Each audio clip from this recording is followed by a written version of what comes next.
이 영상 속 짙은색 차량이 갑자기 속도를 내더니 먼지를 일으키며 내달립니다. 결국 턱을 들이받고 도로 위를 날아 고꾸라져 버렸습니다. 지난 2022년 12월 강원도 강릉에서 발생한 교통사고인데요.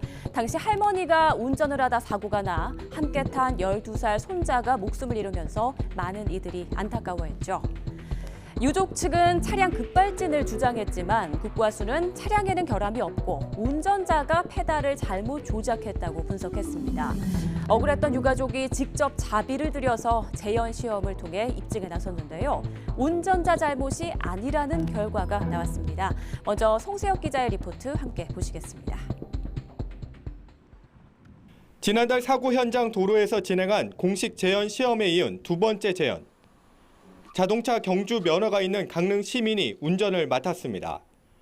2년 전 사고 차량과 같은 연식과 모델의 차량이 경차 크기의 스티로폼 모형 앞에 멈춰섭니다. 세 차례 모두 제동장치를 밟지 않았는데도 자동 긴급 제동장치가 정상 작동한 겁니다. 가속 페달을 일정 정도 이상 밟으면 자동 긴급 제동장치가 작동하지 않는다며 결함을 부정한 차량 제조사의 주장. 운전자에 의해 자동 긴급 제동장치가 해제돼 작동하지 않았을 가능성을 제기한 국립과학수사연구원 의견과도 다른 결과입니다. 유족 측은 이번 시험을 통해 사고 당시 차량 결함으로 자동 긴급 제동장치가 작동하지 않은 게 입증됐다고 주장했습니다.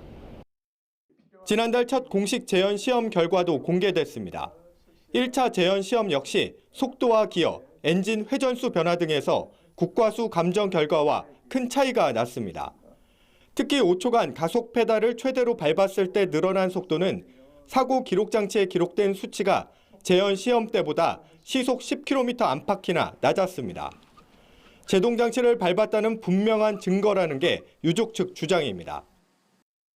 EDR에 나온 110km에서 116km밖에 5초 동안에 증가하지 않았던 이유는 뭐냐?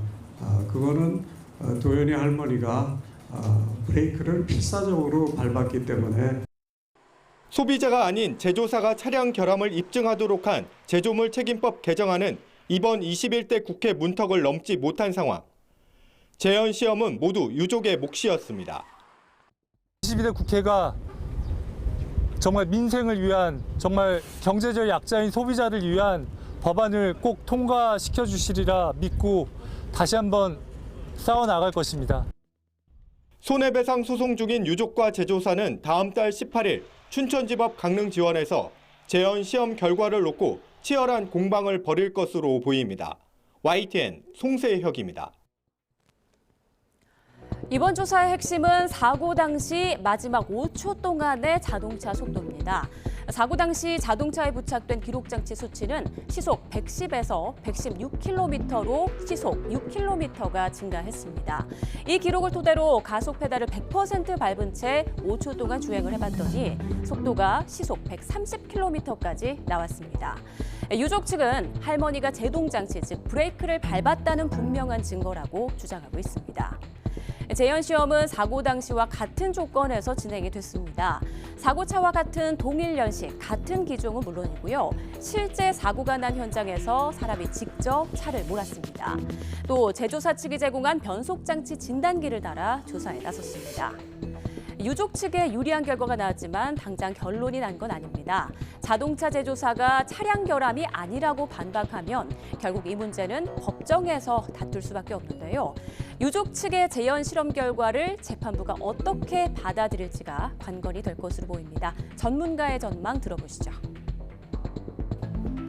재판부는 분명히 이게 그 당시의 상황하고 완벽하게 동일한 조건이냐를 따져볼 것이고, 그 완벽하게 동일한 조건이 아니더라도 설령 얼마나 근접했는지를 볼 것이고, 그랬을 때 실제 벌어지는 가속력의 차이 등을 다 감안을 하게 될 겁니다.